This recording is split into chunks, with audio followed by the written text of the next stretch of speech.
Hello and welcome to Just Africa, where we deep dive into trends shaping our world. Africa stands at a pivotal moment, a continent rich in culture, biodiversity, and natural beauty, yet grappling with one of the most pressing challenges, youth unemployment.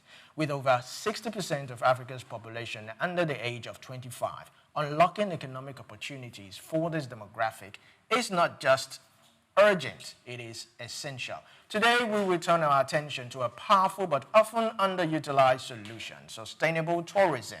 Tourism, when done right, is more than sightseeing. It is a vehicle for inclusive development, environmental preservation, and cultural exchange. In countries like Kenya, South Africa, Morocco, and Rwanda, tourism has already proven its potential to generate revenue, create jobs, and empower local communities. But the question remains, how can Africa as a whole build a resilient, inclusive, and sustainable tourism sector, one that not only attracts visitors, but uplifts its youth?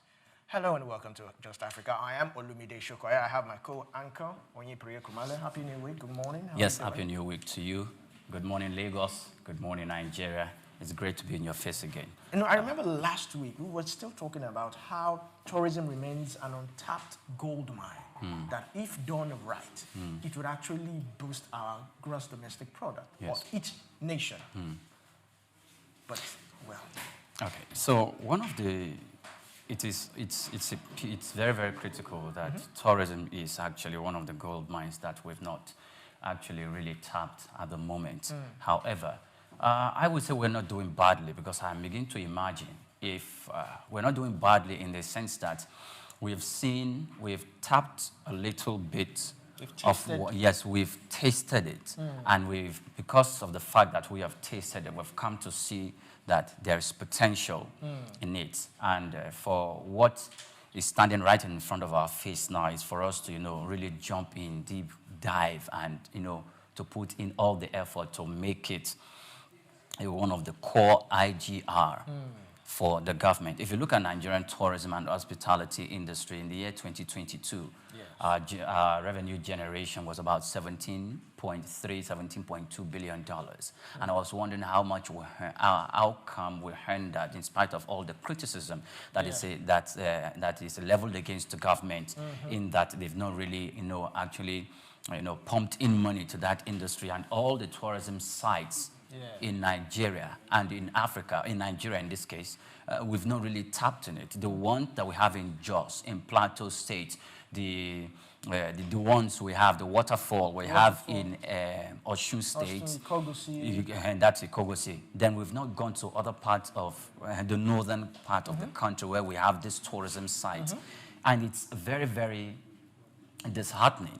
Now, if I make comparative analysis with Ghana, a Gold Coast, the government has put in place a specific economic policy pillars to make tourism a critical pillar of revenue generation in the country. Though in 2023, what they generated from tourism was quite meager compared to what Nigeria generated in 2022. Nigeria was about $17 billion, yes, like I said earlier on, while that of Ghana is about $2.3 or so billion.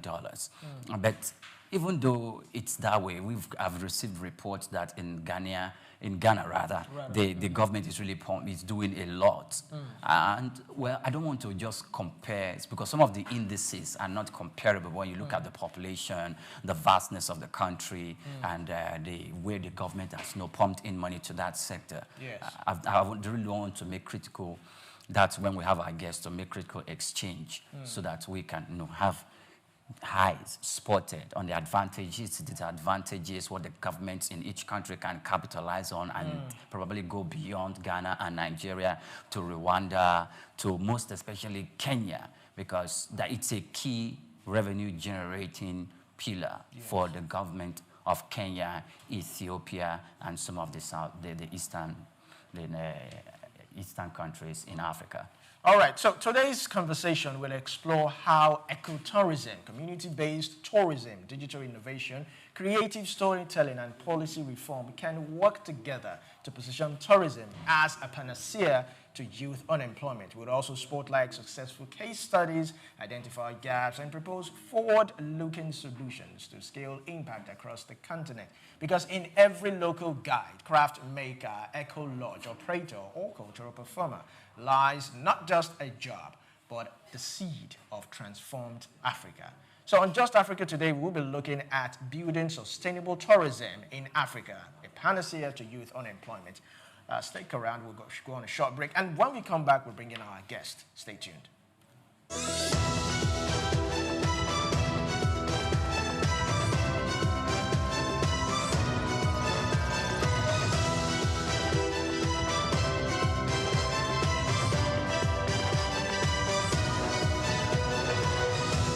Welcome back to Just Africa, and today we will be looking at building sustainable tourism in Africa, panacea to youth unemployment. We have a special guest in the studios this morning. He is Emmanuel Frimpong, founding president, Africa Tourism Research Network, ATRN. So glad to have you this morning. Welcome. Glad to be here. Thank you. Good morning. And, you know, the funniest thing is, I'm happy that you are here this morning because I've actually been to Ghana. Oh, yes, I've been there once, and I actually enjoyed the place. I enjoyed the hear chocolates, and, you know, it's quite neat. And, yes, to some extent, tourism is really booming in that place. Right. So let's start off with this. How did Ghana get to where it is? Comparing Nigeria and Ghana, how did they get to that level whereby people, you know, want to go there? A lot of people want to go there for businesses and just tourism. Well, thank you. Very good morning to cherished viewers and listeners, wherever you are listening to us from. It's great to be here. If you look at the history of Ghana and, of course, Nigeria, we have common history. But to zoom into the question about how Ghana developed its tourism, I would say it started with Dr. Kwame Nkrumah, our first president. If you look at the mindset of Dr. Kwame Nkrumah, he believed so much in Pan-Africanism. So what he did was that he made it possible for people of African descent to have interest of visiting Africa. And of course, because he was a Ghanaian, the emphasis was also on Ghana. So many people began to look at Pan-Africanism. And of course, Ghana is a leading Pan-Africanist country. So people looked at coming to Ghana more. And then some few years ago, about 6 years ago, when we did the Year of Return 2019, where Ghana went out to the world and told them that, look, wherever you are as a black person, Africa is your country. So, and I'm looking at country as Africa as one people. I don't want to look at it as a continent of different countries. Africa is one until we had people somewhere in the 1980s dividing Africa into various places in Berlin. So that also gave people an interest that, hey, let's go back home. So in 2019, we had the Year of Return where a lot of people, blacks, came to Africa and especially to Ghana. So I think that is where the catchphrase has been from Dr. Kwame Nkrumah all the way to our present. But we've put certain measures in place. Maybe as we go into the interview, we'll look at some specific things that we have done. And I'm happy Nigeria also is doing quite well with the Dirty December and all the other things that you are doing. It has its own challenges, but obviously it's paving way for black people to come to the continent.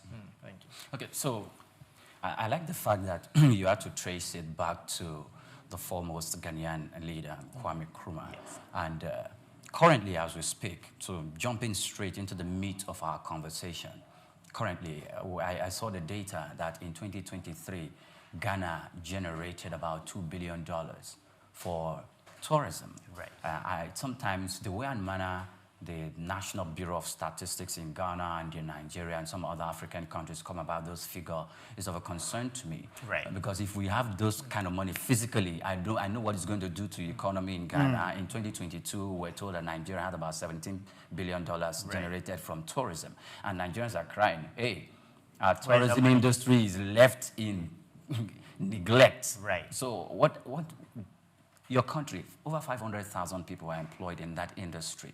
Okay, so could you please just paint a picture on how these people function in there and the age? Because we're discussing youth unemployment Right. and their participation in that.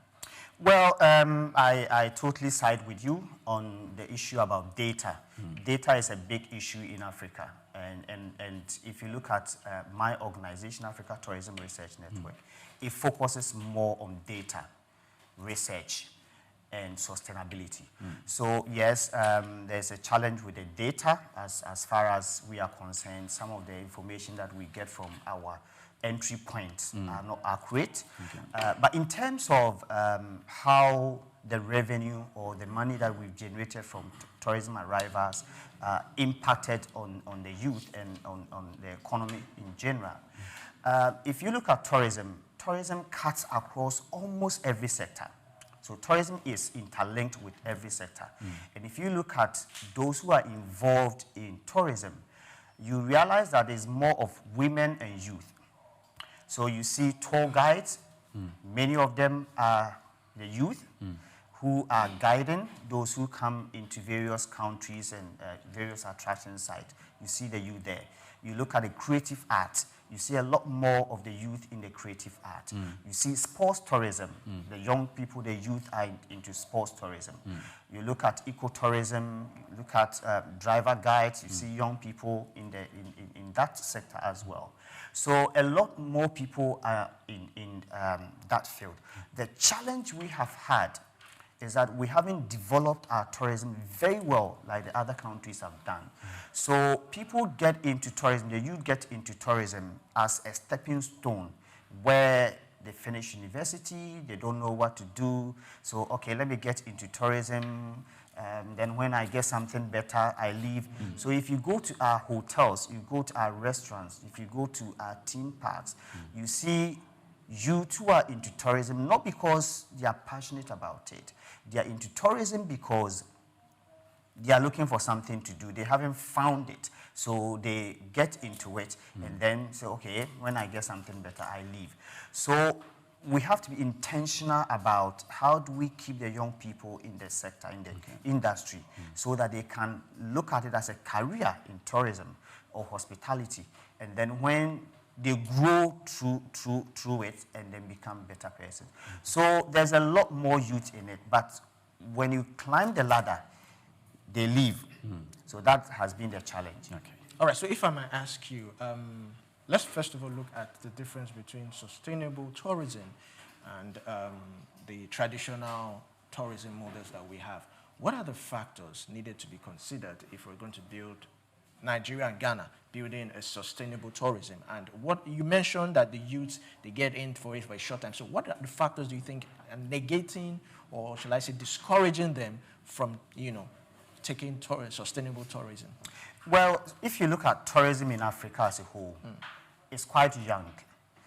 In the past, and I can use Ghana as an example, when we talked about tourism, we looked at somebody, and usually a white person, coming into the country for relaxation, for whatever it is. So we saw tourism as some people's business.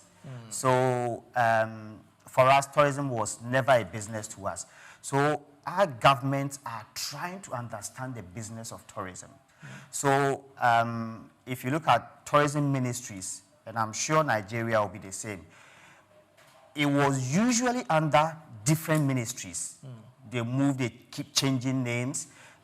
So we are not so sure about the tourism. So we have not been intentional about developing the tourism. So you look at tourism infrastructures, roads leading to our attraction site. You look at, if you take an attraction site, like you go to your national museum, you go to the washroom, you go to where they suppose somebody comes there and wants to change money.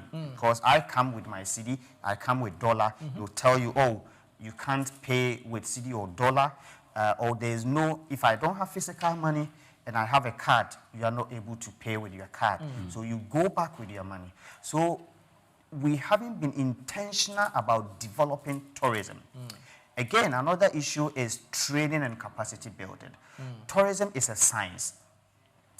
And you don't just, you can't just get up and say that I'm a scientist or I'm a pharmacist, I'm a doctor, I'm this. You have to go through certain training.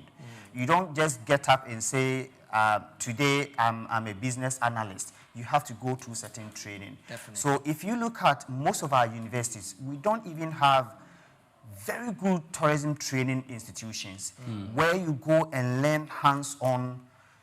If it is laying of bed, if it is preparing food, if it is about Craftsmanship. thank you, we don't go through that. So it's like, okay, as for tourism, anybody at all can do tourism. So anybody at all gets into it.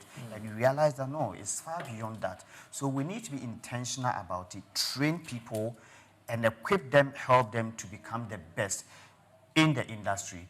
And I'm sure if we do that, it will create a lot more businesses. If you look at the creative arts, fantastic. I mean, you can have one individual coming up as a creative person, and that individual can create more jobs, be a face of a country, bring more people into the country. And I don't want to mention and promote anybody in Nigeria, but we all know some individuals who are in the country, and when they go out to sing, or when they invite people to come into the country, millions of people will follow them and come.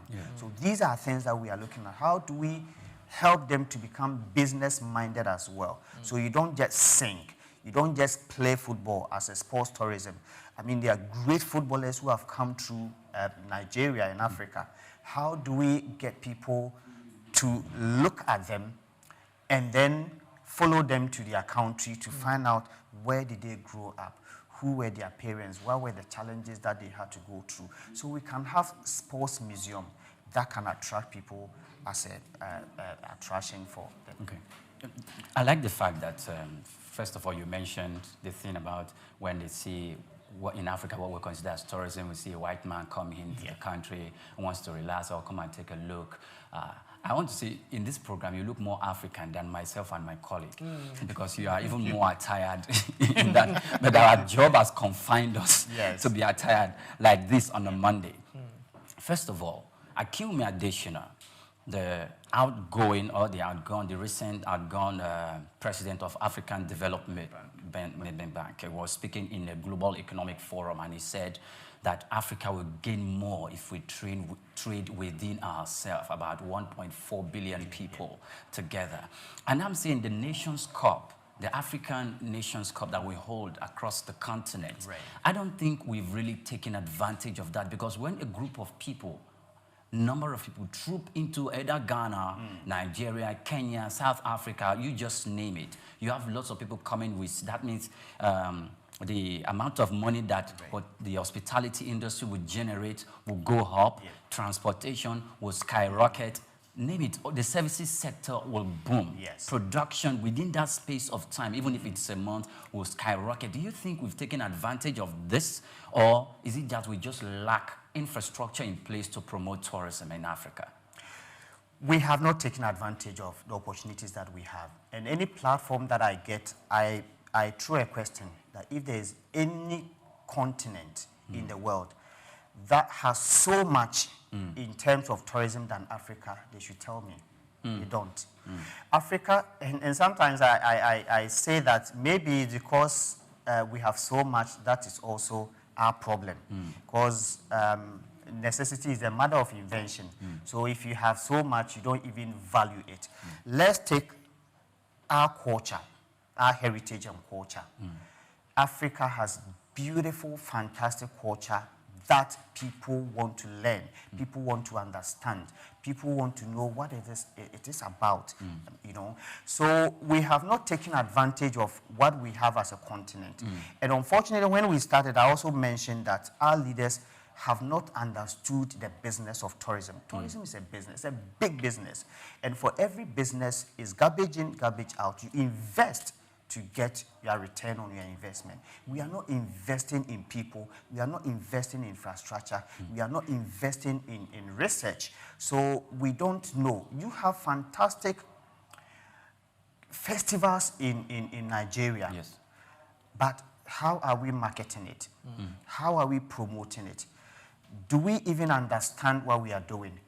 Do Benin, Cote d'Ivoire, Ghana participate in your festivals? Okay. Do you do the same when there's a festival in Benin, Voodoo Festival? How many Nigerians, how many Ghanaians have not tagged it as evil, right? But we can brand it in such a way that we can make money out of it. So we have not taken advantage of what we have as a continent.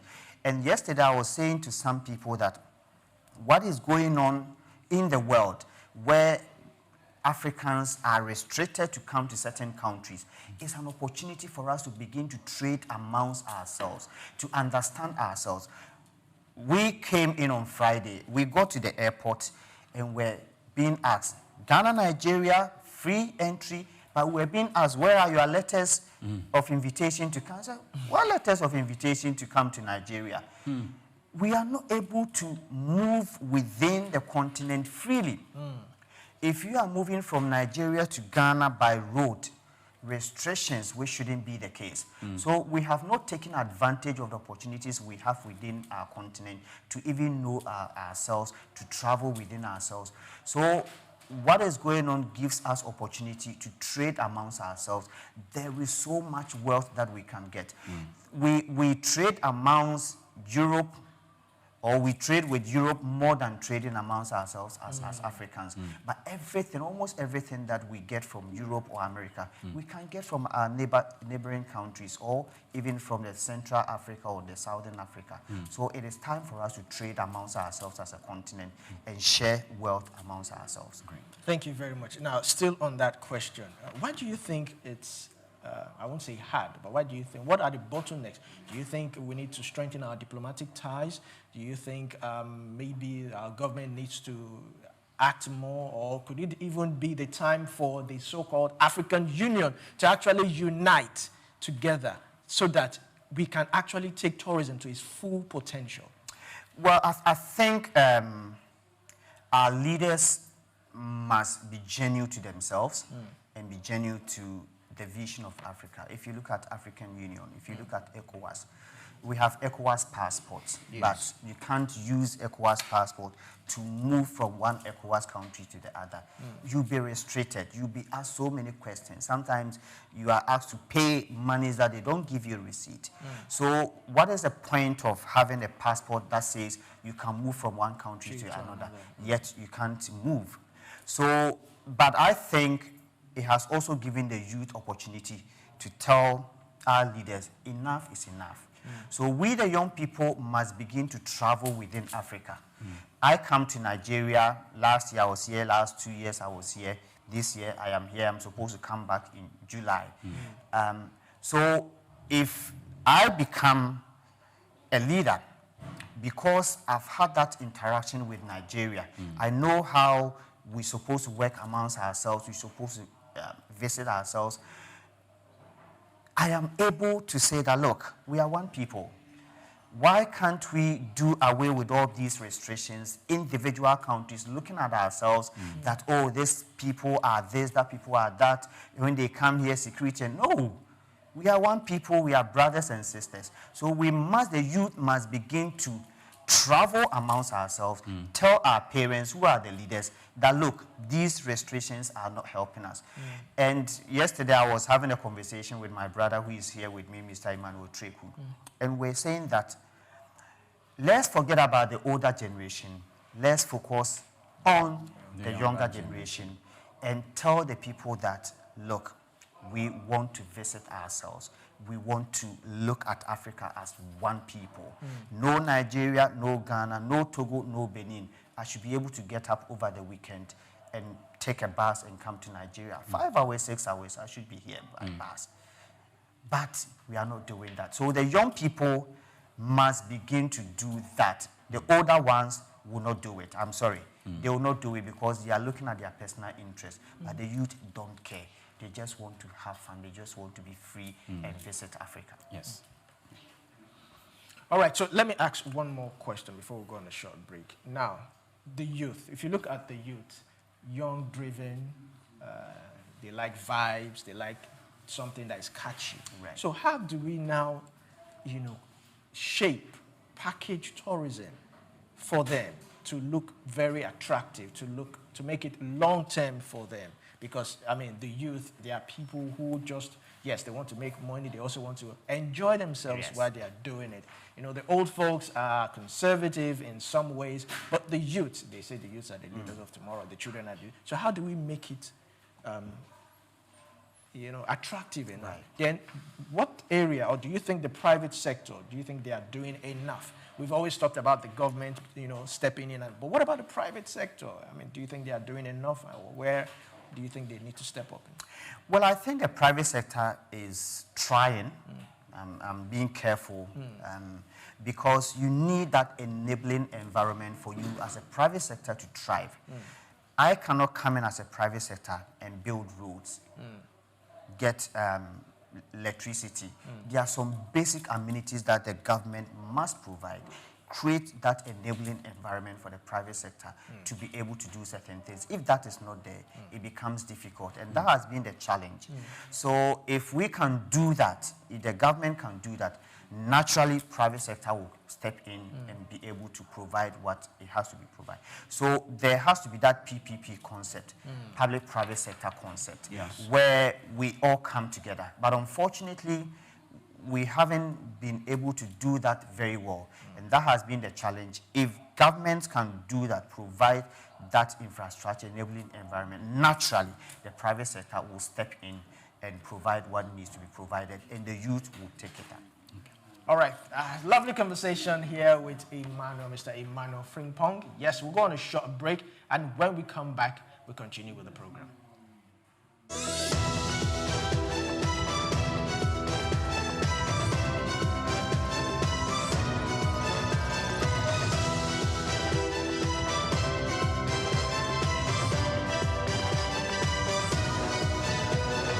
Welcome back to Just Africa. We still have our guest, Emmanuel Frimpong, in the studios discussing sustainable tourism. So now, I would like to ask you, let's move on to technology and innovations.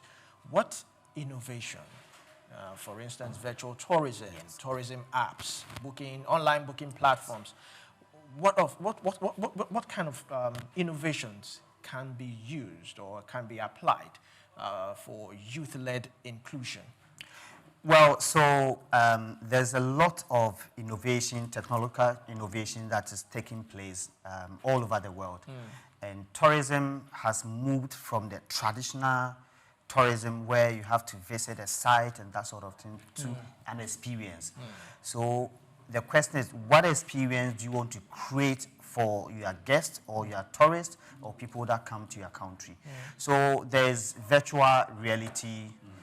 AI is also taking a lot of advantage over what we are doing. So you also see a lot of booking platforms that is coming up, and they are being developed by young people. So now tourism has moved from there. So each country must look at, okay, I have carnival, whether it is a particular festival or a carnival or anything. What experience do I want people to have? And how do I put that into an experience? For instance, if you take any of your traditional weddings or marriage ceremony, how do I put it in a form of technology where people who have not visited Nigeria can actually see it and then have this, oh, this is beautiful, I would like to go there and see it in person. So these are things that we need to do. The other thing that we also need, of course, I mentioned virtual reality, where you can sit at the comfort of your home and then do, if it is a Lagos tour, look at attraction sites in Lagos. And it feels like you are actually there in person. So these are technologies and booking platforms that we also have. And I have also been championing that we must have booking platforms that are African-centric. We must have our own booking platforms, because if we don't have the data, we don't manage anything. Because whoever is managing your data is managing you, is controlling you. So we have to have that booking platform, if it is for Africa, if it's for Nigeria, Ghana, where we can take advantage of it. So all these things are technological innovations that are coming up. And I must say, Nigerians are far advanced in terms of technology. Sometimes we focus too much on the negativity. Okay. If we talk about the Yahoo boys and all those things, how do we turn them around? Because very smart young people, how do we use the same technology for our good? So we can deploy them, help them to develop certain apps and platforms that we can use to promote our attractions. They can also use these technologies to stress on good, innovative ideas that are taking place, and also stress on those things that are not good for our community, and also use the same technology to train our communities about sustainable development ideas and innovations that can help hotels, facilities to actually do what is right for the communities and allow the communities to benefit from the tourism revenue that we get, which I think the communities don't enjoy at the moment. Okay, thank you very much. So I'm going to reiterate the same question I said I was going to ask you when we get back from the break. It's about tourism sites in Africa, in Ghana, in Nigeria. Most of the time when I go to YouTube to watch, I see Kenya.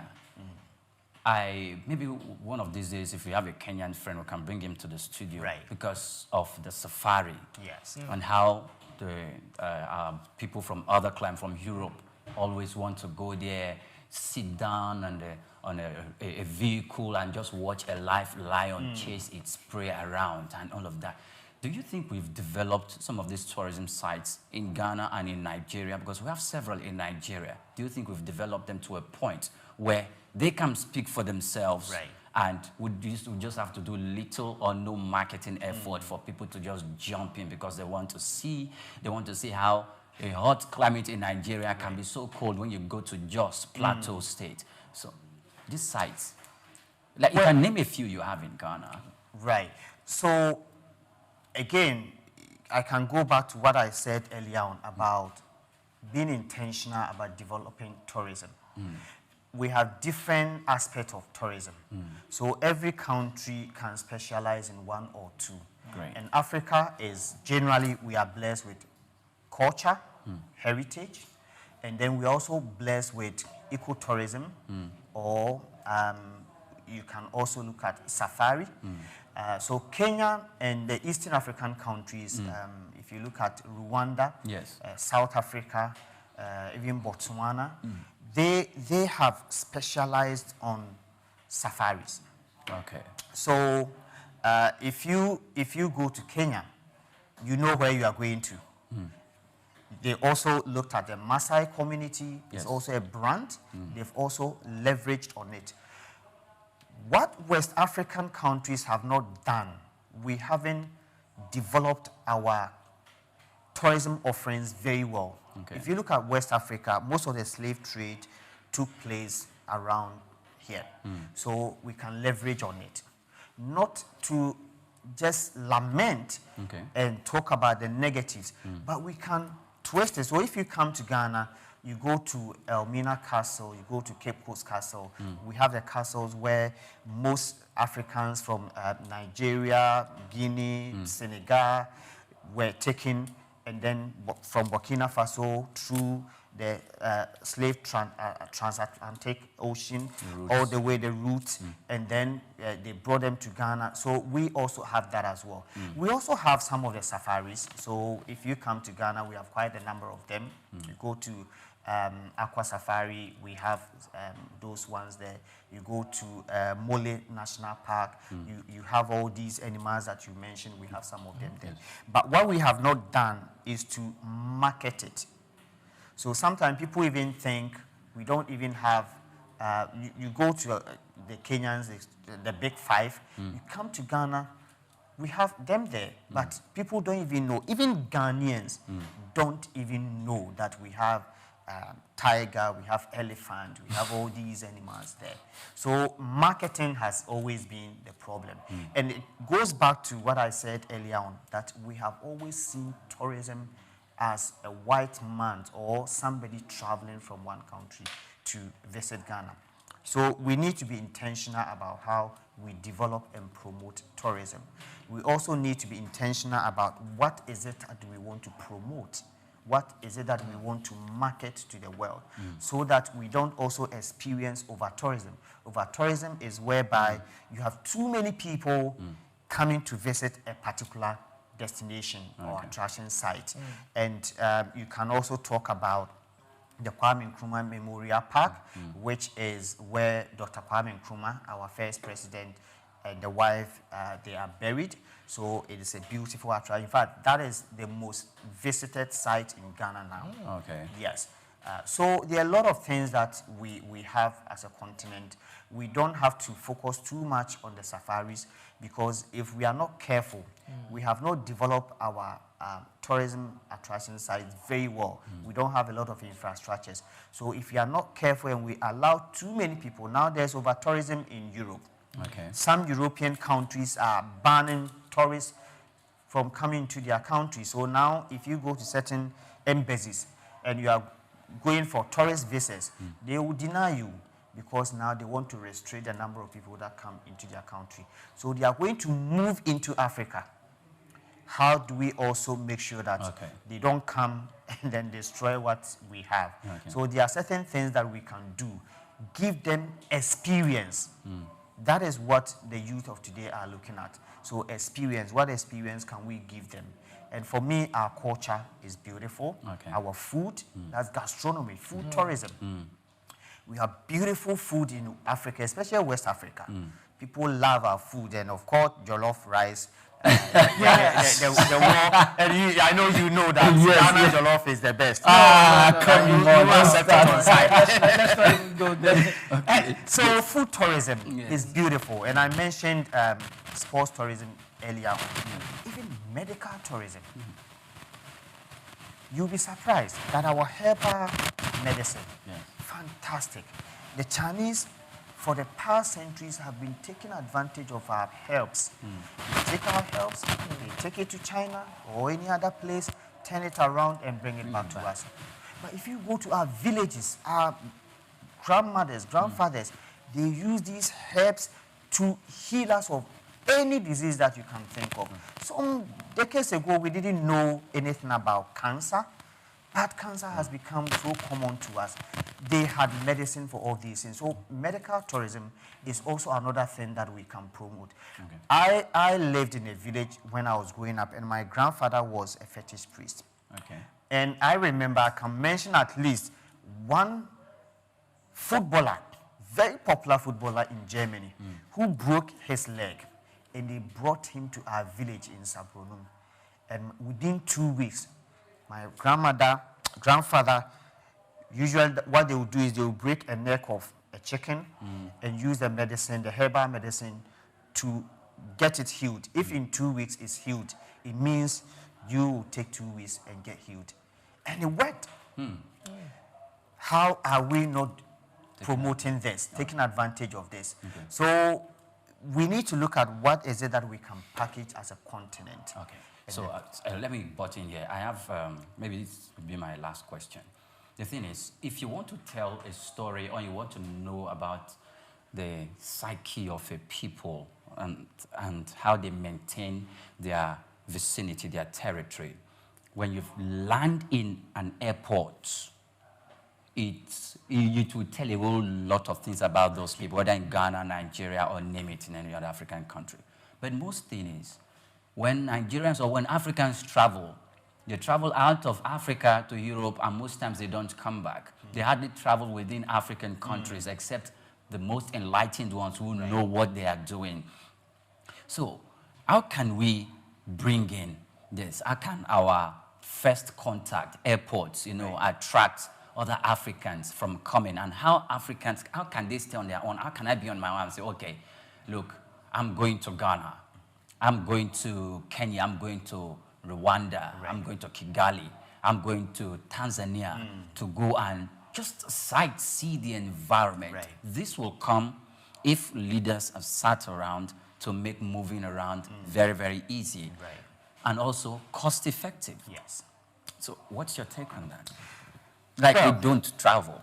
We don't travel because, one, it's expensive. Two, it is inconvenient. It is inconvenient because from Ghana to Togo is, in fact, it's basically one country. There are some houses, part is in Togo, part is in Ghana. There are some children who go to school in Ghana and live in Togo and vice versa. But if you want to travel as a tourist from Togo to Ghana, from Ghana to Togo, it's a big problem. It's a big problem because you go You've there, been an African. You've been an African. In fact, I think it was Dangote who said he was traveling to Africa from Nigeria to one of the African countries. And he suffered more than his European counterparts who traveled from France to that African country. And it became a big issue. And the other thing also has to do with, and I talked about how expensive it is. Yes. There are some countries in Africa, if you are traveling within Africa, and I don't want to mention names, you have to go to Europe before you come back to Africa. No way. Yes. And we just got in on Friday. At a point, ticket from Ghana to Nigeria was about $1,200. $1,200 I am telling you. from Ghana Ghana to to Nigeria. Nigeria In by fact, plane. By plane. In fact, we paid roughly about almost $550. How many people in Africa can afford $550 just for flight? So connectivity is a problem. We are not able to connect by air, even by bus is difficult because of the restrictions that we have at the border, because of the inconvenience. Other than that, we should be able to travel within ourselves. So we don't have airlines of our own that can, because from Ghana to Nigeria, 1 hour, 10 minutes, you should be there. Yes. And, and they want us to pay $1 million plus Yes, for that. For that. So these are some of the challenges that we have. So until our leaders begin to look at some of these hurdles, and also when you get to the airport, when I see a Nigerian coming to the airport, as you see him or her as another Ghanaian at the airport, I don't have to see you as a different nationality coming to my country and then begin to treat you as a different person, coming in with a different mindset, asking you questions about, you shouldn't be here, why are you here? No, it's your country. So I should welcome you into Ghana as a Ghanaian. I should welcome into Nigeria as a Nigerian, right? But the moment we make it so difficult and frustrating for people to come, then we are not going to travel. So we have a responsibility as government to make it easy for people to travel within Africa and understand and know Africa by ourselves, enjoy Africa ourselves before we can even invite others to come in. All right, so in rounding up in less than a minute, I want to look at social, environmental impact, and of course, preservation. So how do we now ensure it? Because you made mention of is it crowding, overcrowding, tourism. So how do we ensure that tourism does not exploit or harm this environment, and how do we preserve it? That's a very good question. Sustainability is the way to go now. So when we talk about sustainability, we are looking at social sustainability, environmental sustainability, and then economic sustainability. So how do we develop tourism so that the local community benefits? How do we develop tourism so that the country benefits? How do we develop tourism so that we don't destroy the environment? So we have to look at all of them, make sure that tourism is developed in such a way that everybody benefits and we don't destroy the environment. We have to make sure that the next generation also comes to see the environment that we have, the forest that we have. We don't have to destroy it. We also don't have to do tourism to destroy our culture Okay. Because sometimes people come into the country and we literally change our culture to suit them.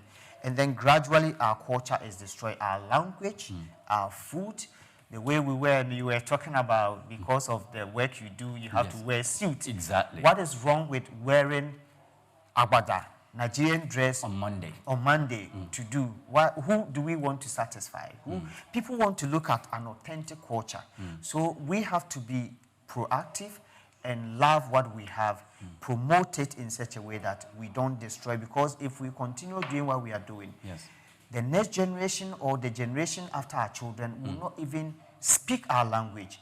They will not wear what we wear. They will not eat the food that we are eating because we are introducing other cultures into our culture, and that is not cultural sustainability effort that we are making. We are destroying our culture. So we need to be sustainable in every part of our lives. All right. All right. Thank you very much, Mr. Emmanuel Frimpong. Thank you too. I mean, you have really shed light. You have really, talked about so many things, and we do really appreciate it. We should have you some other time again. I'll be so glad glad to to be have here. you. All right, so this is where we will be rounding up Just Africa this morning with Mr. Emmanuel Frimpong, founding President, Africa Tourism Research Network, ATRN. We hope you've enjoyed this episode of Just Africa. If you have enjoyed it, why not follow us on our social media page? That's at Souk News Television. You can also follow us, like, and share this video. From here on, I am Olumide Sokoya. And I'm Oyinpreye Krumale. Many thanks for watching.